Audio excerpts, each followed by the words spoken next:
Well, that was fun. Well, was that fun?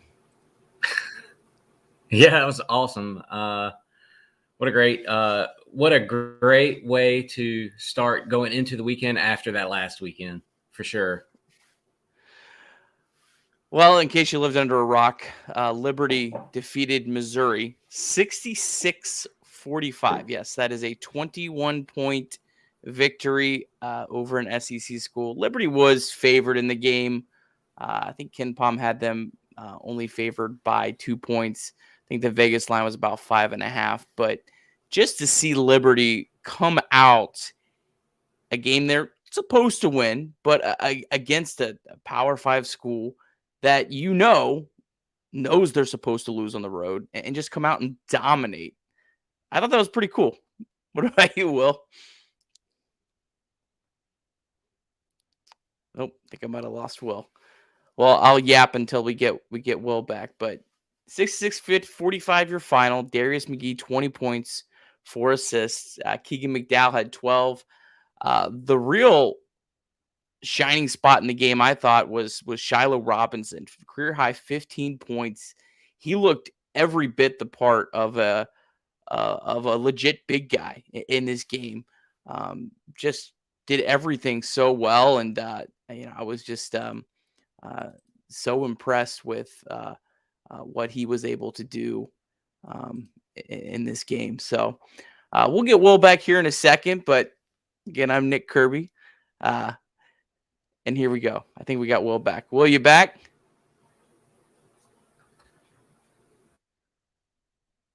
Little technical difficulties here. Nope. We're losing Will tonight. But again, a really good win, for Liberty. Liberty's going to play tougher games this year. Liberty's probably going to have 10 games that, if you're looking in terms of like the net, would be more difficult games in the quad system. Jacksonville State, when they come to Liberty Arena, that's going to be a tougher game. They're actually ahead of Liberty now in Ken Palm. Some of these road games in the ASUN will be tougher. Liberty's going to play some tougher games in the Diamond Head Classic, but still, I mean, it's just the dominating aspect of it was just so impressive. All right, Will, we good now? Hey, I had to go back and watch the replay. It was so great that I wanted to watch it again. There you go. All right, Will Matthews, that did Liberty win on the show. I've been yapping, so you tell me your thoughts here on the game. I agree with everything you said. The first, I'll say the first, 10 minutes of the game, first 8 minutes of the game or so, with the exception of Darius shooting some short threes and some missed free throws, I just thought we looked so good. And then it was kind of one of those things where you're like, man, I hope they keep the pedal down on the gas, because you don't want them to come back into this. And sure enough, they did. I mean, up until like the last few minutes of the game there, where Missouri kind of got back into it just a little bit. I mean, not by much at all, but they just kept going and kept the gas pedal down. And man, they looked awesome. That gives them a lot of confidence going forward, I think. Yeah, absolutely. And like I was saying, I think the name is bigger than the actual win. Oh yeah, but certainly, I mean, it's something you can say. Hey, we dominated. We dominated Missouri from start to finish. Missouri is a team that is really struggling right now, and they were clearly, I think, just a perfect matchup. That Liberty played them at the exact right time. I think they have like 4 transfers coming in. They can't shoot worth a darn right now. And Liberty's pack line defense, they couldn't do anything. They were helpless in the first half. They got a couple threes to fall in the second half. But like you said, it was really important that Liberty kept that margin up, because this is a game that at the end of the year is really going to help the metrics, that you won by 21 points, that you didn't let Missouri creep back in, because the game was over, I think at halftime. But not letting Missouri creep back in and get this game down to a 6 or 7 point game that, was a lot bigger win than that. But this stuff really helps the metrics. And So Missouri is an interesting thing on Missouri. So they play one of the worst teams in the country next, and they play 20 consecutive games against top 100 teams in KenPom. 20 straight games. So they are going to go through the gauntlet. Hopefully, Missouri can kind of, Consul Martin's a really good coach. And one thing I wanted to definitely make sure I mention, I give Missouri and Conzo Martin a ton of credit for coming to Liberty Arena, because there's not a lot of coaches that would have had the, to go on the road and play that game. And after this game, I mean, how many more games like this are we going to get? You know? Nobody. I mean, they've been talking about how hard it is to schedule anyway, and we get a Power 5 SEC team to come. I mean, we haven't had a Power 5 team since Clemson, so it's only our second P5 game ever at home, I believe. I mean, then you look at this and you're like, nobody wants to come play us now. Yeah, well, Missouri, I guess I don't understand why more. I understand why a team like Missouri wouldn't want to do this. A team that's kind of a middle of the road team, kind of at least this year, one of the bottom Power 5 schools. I don't know why like LSU wouldn't want to come to Liberty. I mean, that's a chance for a quad 1 win. So I don't know why you wouldn't do that. Maybe Liberty can kind of capitalize. I know some schools are have a little bit tighter budgets because of COVID and everything that happened. I'm sure there was some sort of deal, in this, instead of Missouri paying Liberty to come there last year. We play Missouri again next year. So it was, a 2 for 1. And Missouri probably didn't have to pay us to go there last year. So, I mean, those kind of things all factor in. I don't know. If I'm a legit Power 5 school, I feel like these are the kind of games I would love. Is, hey, I can beat these, this mid-major, and it's a good challenge. And but yeah, I don't think you're going to see many teams like in Missouri's Missouri shoes want to do this again. Yeah, no, I wonder how much of it is the optics of it. I mean, you're an SEC school playing an ASUN school. I mean, I know that has nothing to do with like the rankings and things like that, and we're still a quad 1. But you kind of just think like on the outside looking in, like, we're like above them, we're better than them. Yeah. We're not going to go there and risk losing a game to an ASUN school. So, but I mean, if you do, it's a good win. I mean, if you can beat us with that pack line at home and we hardly ever lose at home, then you've really done something. Yeah. So I think we're at 39 straight wins. I know there's some confusion on that. The site warrennolan.com had 38 coming into the game, but the Liberty note said 39. So whatever it is, that was the 39th or 40th. I mean, I don't know. Can you believe that, Will? Like, we're approaching 40 consecutive wins. Gonzaga is the only team that has more in the country. And there's a big gap between the next team. Can you believe that? Like, I remember me and you talking about it in probably 2006, saying when Richie came the first time, saying we could be the Gonzaga of the East, and we're not there yet by any means, but I mean, we've got almost as many wins at home as they do. Yeah. It's just, I just, you can't overstate just, how exciting it is that this program has turned into what it is. And, man, tonight was just kind of, I felt like a reaffirmation of that. And, put the Manhattan game behind. Look, that game was ugly. Who? Yeah, that game never happened. Honestly, maybe Manhattan turns out to be better than Missouri this year. Who knows? But yeah, what a win for Liberty, and hopefully a game that can really propel them going forward. So did you have any favorite moments of the game where you were just I came out of my chair a couple times watching that, but some of Darius's shots that he's just, I mean, I just imagine like a Missouri fan at home watching the game going, oh my gosh, who is this dude that's just torching us? I play some pickup ball on Wednesday nights occasionally with some teenagers, and they always get the best of me anyway because I'm terrible at basketball.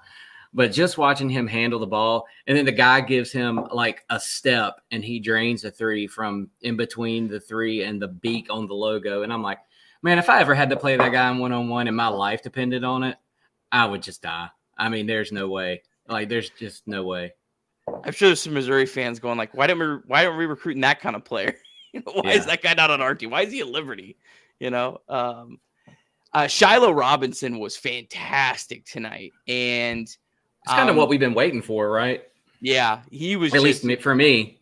I mean, seeing him hit threes. That's what we talked about earlier in the year. Is if he can stretch the floor, oh man, that really just is a whole nother layer to how to making the Flames just so much more difficult to defend against. I liked him starting at the 5 tonight and Blake coming off the bench. And Blake had some good minutes. He backed that guy down twice, 2 possessions in a row. The guy hit the floor. That guy looked like Goliath even compared to Blake. And Blake just owned that guy. I wrote down Blake is the Tiger King. He had some good minutes tonight coming off the bench, I thought. But part of that was Shiloh just, starting, and Shiloh's been starting, but starting the way he did. Yeah, and I think Shiloh and Blake almost kind of feel like they have that. It just like that. Shiloh and Blake kind of almost feel like they have that Scotty James and Mayo Baxter Bell, trio going, not nearly at that level yet, but I think Blake is going to have some really, really big games in the A-Sun. I think Shiloh's a better matchup against some of these, bigger, longer, more athletic schools. But when Blake can really use his size to his advantage, that's when he's really at his best. So I think he'll be that, and kind of like it was with Scotty and Mayo, where Scotty was really able to just dominate in the A-Sun, but Mayo kind of was able to, kind of with his sneaky athleticism, which no one ever thinks of him as an athletic guy. He was athletic. He could, he had the great footwork and just could, kind of really play those, those more athletic guys a little bit better. I think they kind of have that tandem working, and I'm excited for Blake. Blake's going to have some moments. I hope we don't, it's, oh man, Shiloh train and we're all on that, which is awesome because Liberty's ceiling is so much higher with the good Shiloh. But Blake's going to have his moments in the A-Sun. Yeah, for sure. I think he's going to come up big. I don't know that he'll be coming off the bench every game like that. And he probably shouldn't. But yeah, I'm just looking forward to see the points in the paint tonight. I mean, I don't know what it was for the second half. In the first half, Liberty just dominated it. So yeah, I mean, both of those guys are completely capable of just running all over the A-Sun. Yeah, definitely. It was 26-16 was the the advantage of points in the paint. And Missouri definitely got kind of closed the gaps. They had 3 field goals in the first half, so they didn't have that many points in the paint in the in the first half. Well,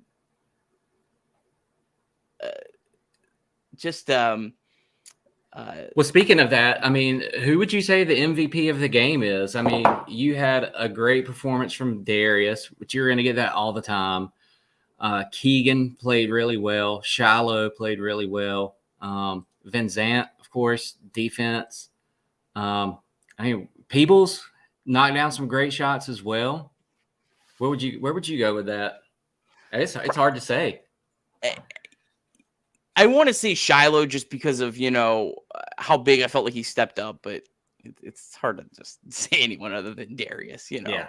I mean, just the difficulty of the shots that he's making. I mean, versus anyone else. Not to take away from anyone else, but I mean, he's just, when he gets 20, man, he is working so hard for those 20, and he's playing against a longer, more athletic team that'll play most other games the rest of the year. And yeah, it's hard. What would you say? Yeah, I mean, I'm just going to give it to Shiloh. I think I'm a big Shiloh fan. I think he's got a lot of potential. think he's still a little raw as well, talent wise. And I just think once he starts putting it all together, he's a superstar. I think, I don't know. I like him a lot. He looks like a young Will Ferrell too, so that's kind of fun to watch. And I just think he had a great night, and I would give it to him just because you think he can do it, but sometimes you don't always expect it. So imagine if Shiloh stays 2 more years after this one. Oh man, could you imagine if they get that extra year out of him? I mean, he's a junior, gosh. but he's a junior. COVID year. COVID junior, is that Yeah. correct to say? I don't know. I don't know. But yeah, man, if he sees 2 more, man, think of how good he can get, especially if he continues to develop that shot. Yes. He feels like when he's knocking down threes, almost like a more athletic Tomas Gielo. Oh yeah, that's a good comparison. Yeah, with that size and that ability, and I loved that Tomas. I loved his game, and I loved his personality. Little blast from the past, but yeah. So Liberty 66-45 winners over Missouri, 21-point dominating win over the SEC. That's the big story of the night.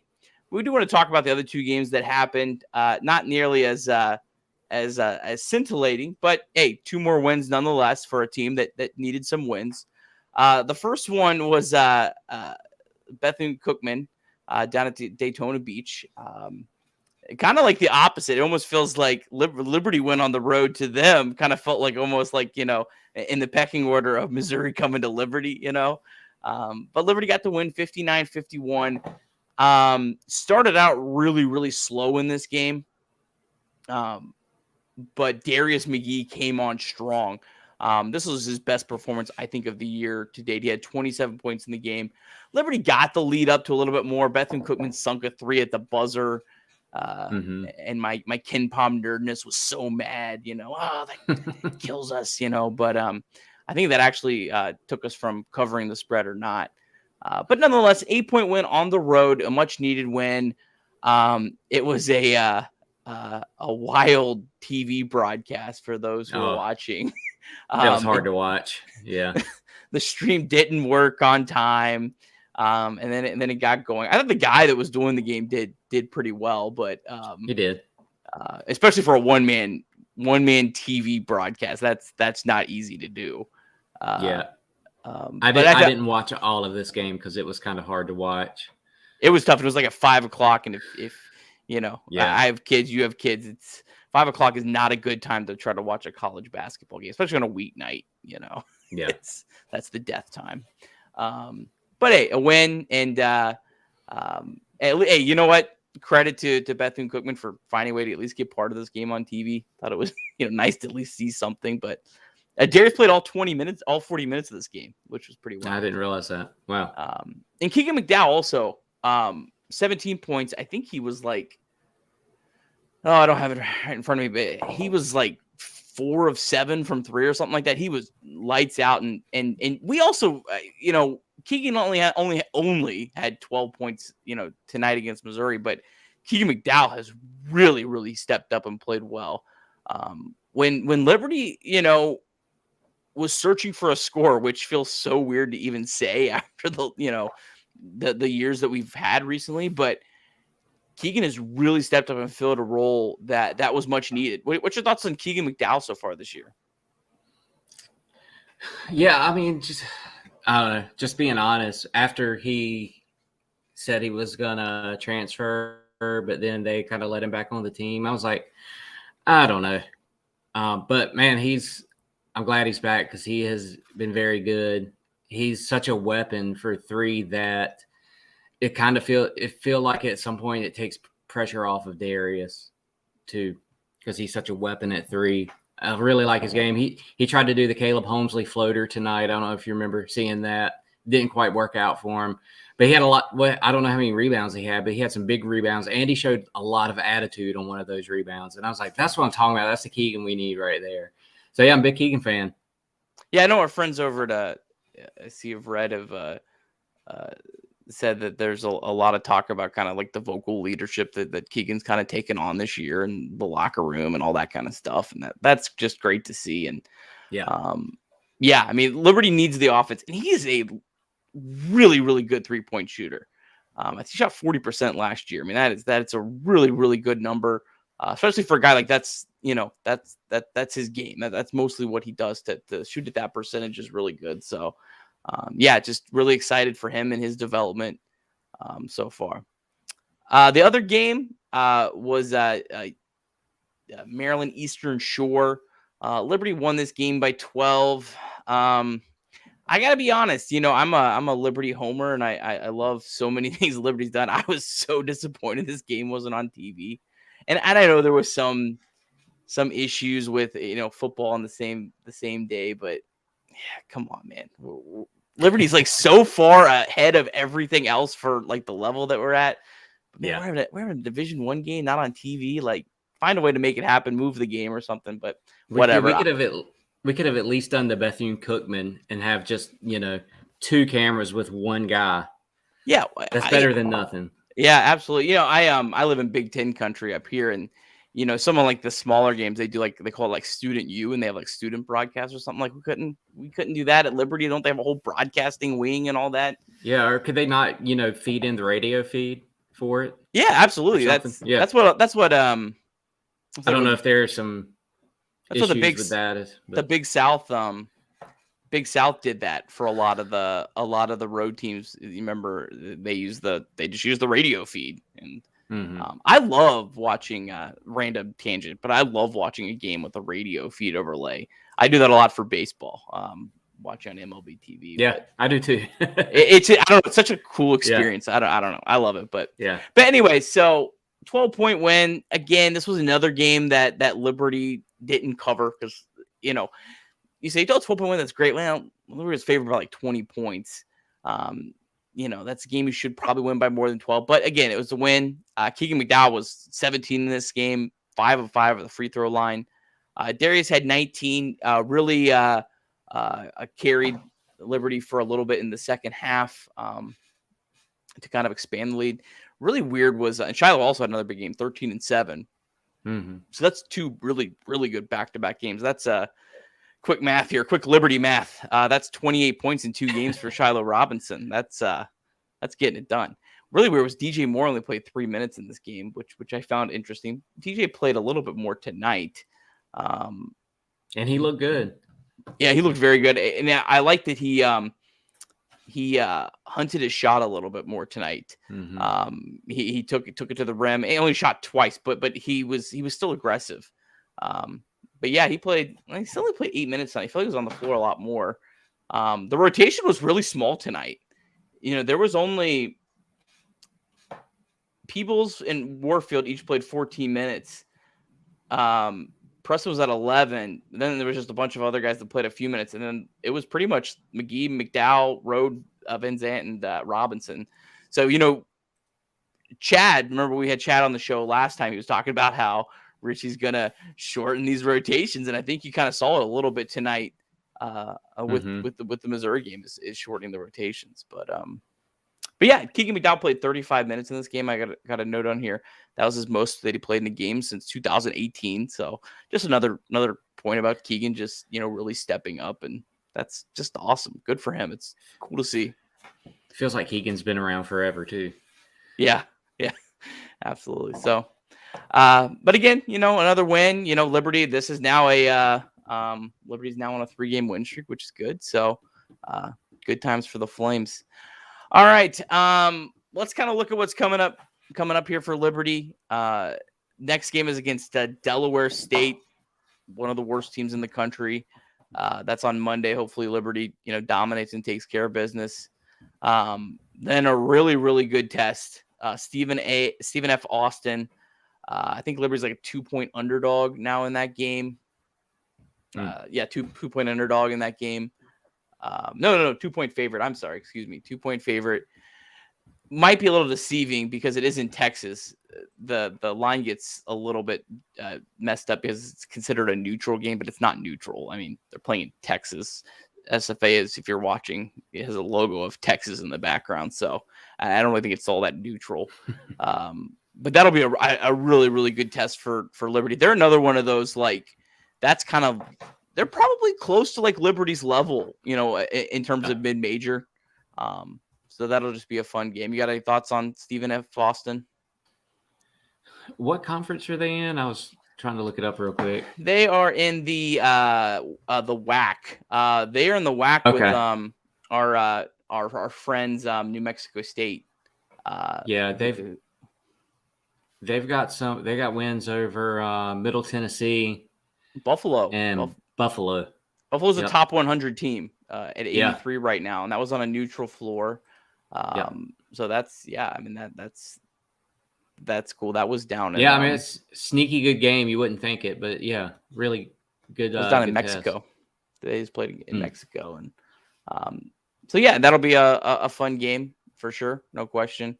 And then our typical around Christmas time NAIA game against Kentucky Christian. So can't wait for that. And then I know you're excited about this one on December 17th, taking on East Carolina and Charlotte. Are you going to that game? No, I wish I was, but no, we're not. That's fun. That's at the Hornets Arena, I believe, right? Yeah, Charlotte's a pretty good haul for me. It's quicker for me to get to Lynchburg than it is Charlotte. So. Oh, is it really? Yeah. That's funny. So, that'll be a fun game. And then the Diamond Head, which Liberty start off with Northern Iowa. Northern Iowa has had such a weird year. Like, they lost to Nicholls State in Vermont. But then they went and they beat St. Bonaventure, who was ranked like 14th in the country, on the road. Beat them by double digits. And then they lost to Bradley, who's like, a middle of the road, team. So they're having a very weird year. They had really high expectations. Like they were talked about kind of in the preseason by some of the college basketball writers as a potential, at-large team. They're, I would say, certainly out of that discussion now with already 4 losses, including the Nicholls State. But that'll be a good challenge. And then, some other good teams in that tournament, Stanford and BYU, who was looking like they were a real juggernaut, and then they lost to like Utah Valley State last night in overtime. So weird season so far in college basketball. If you're following outside of the Flames, been a lot of weird action going on. Any other thoughts on the upcoming schedule, Will?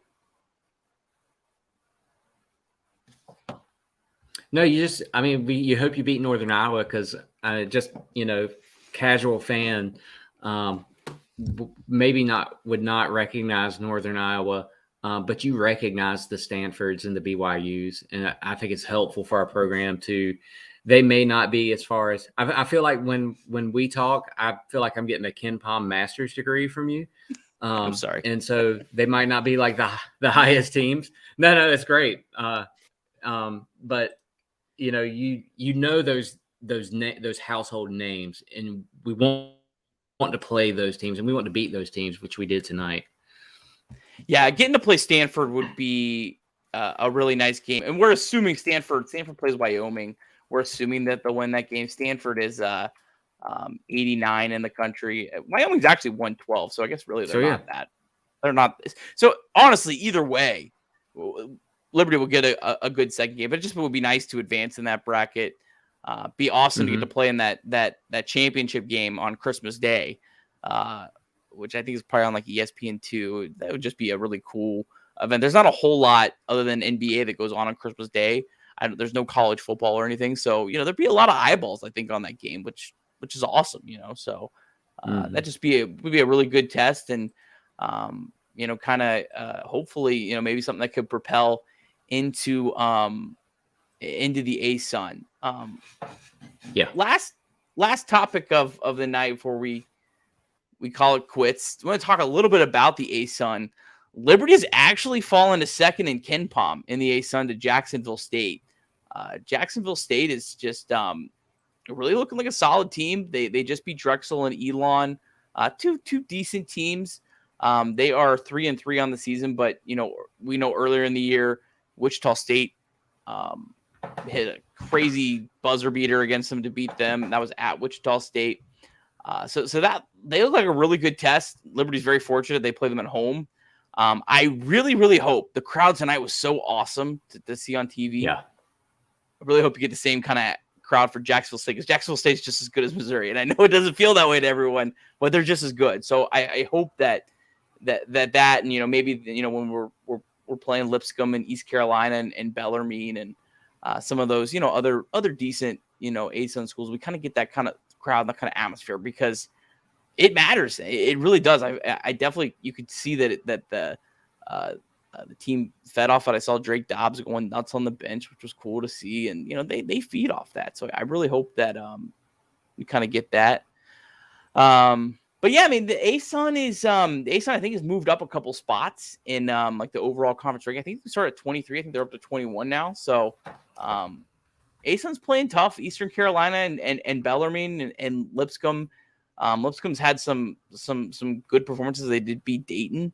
So yeah, I think the ASUN's going to be competitive, and I definitely don't think Liberty's going to be able to run through it this year. I think they're probably going to be some really, really tough road games.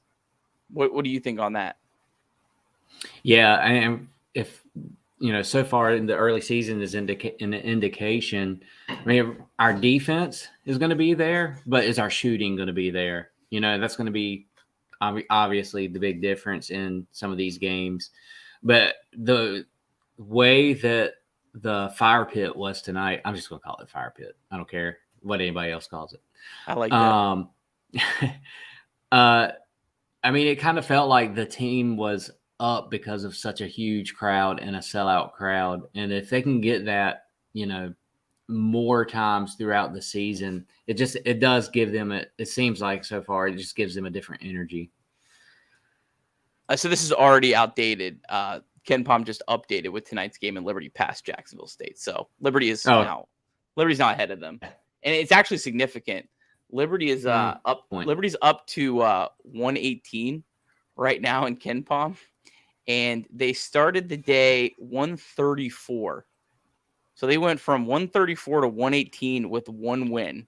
So that's, you know, when you that's the margin. That's what we talk about. You know, like I was saying earlier, you know, when they wouldn't have jumped very far if you know, Missouri crept back in and the game had only been a 6 or 7 point game. And that matters because, you know, when it may not matter as much, you know, when you're talking team versus team getting in or out of the tournament, when, you know, there's a little bit more of the eye test and they can just look at the wins.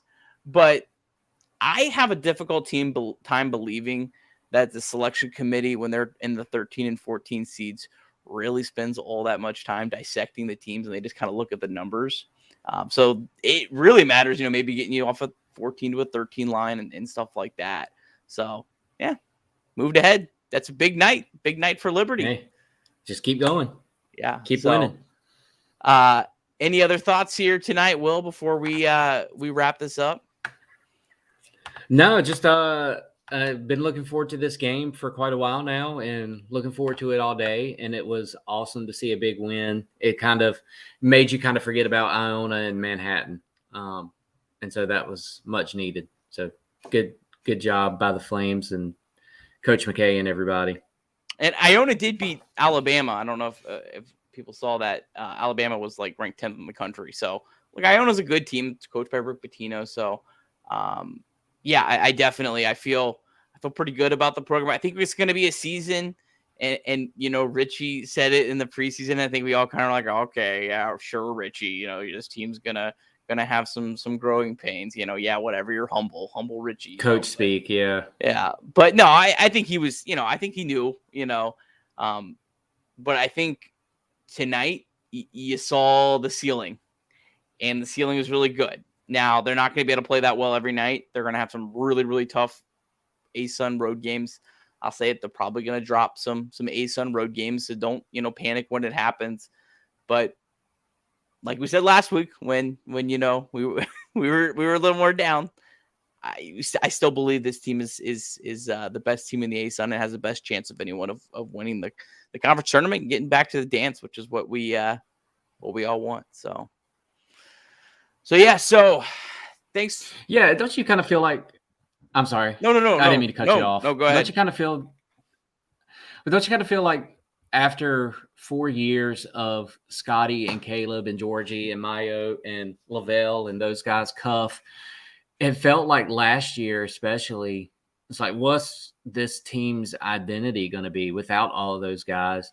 And I don't think, we thought we'd still be really good because the defense, and then Cuffy was on the team last year too. He was kind of that holdover. But you kind of thought like they might not win the A-Sun this year because they were so dominant the previous year.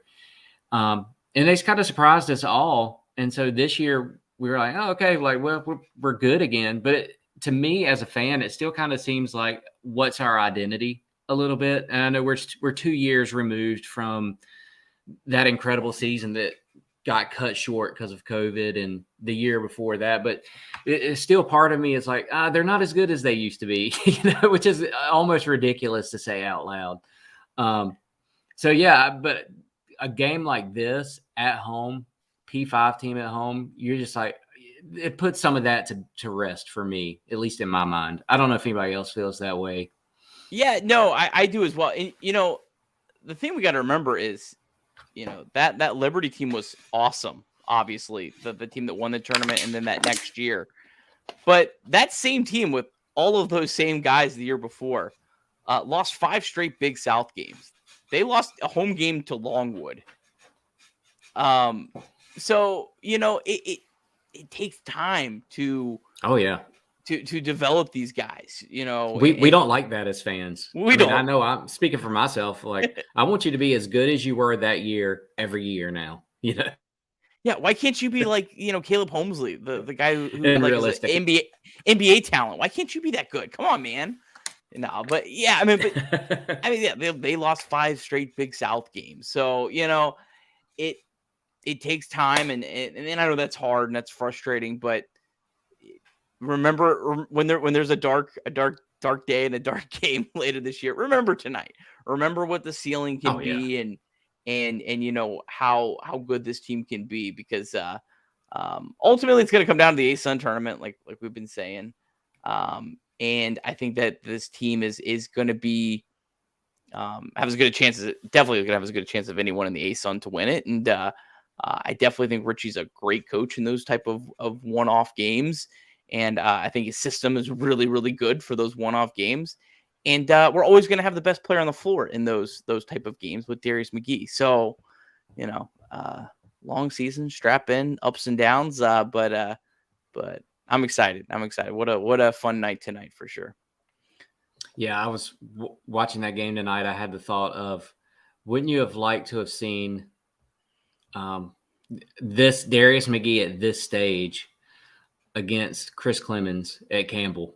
What a fun matchup that would be. That would have been awesome. Yeah.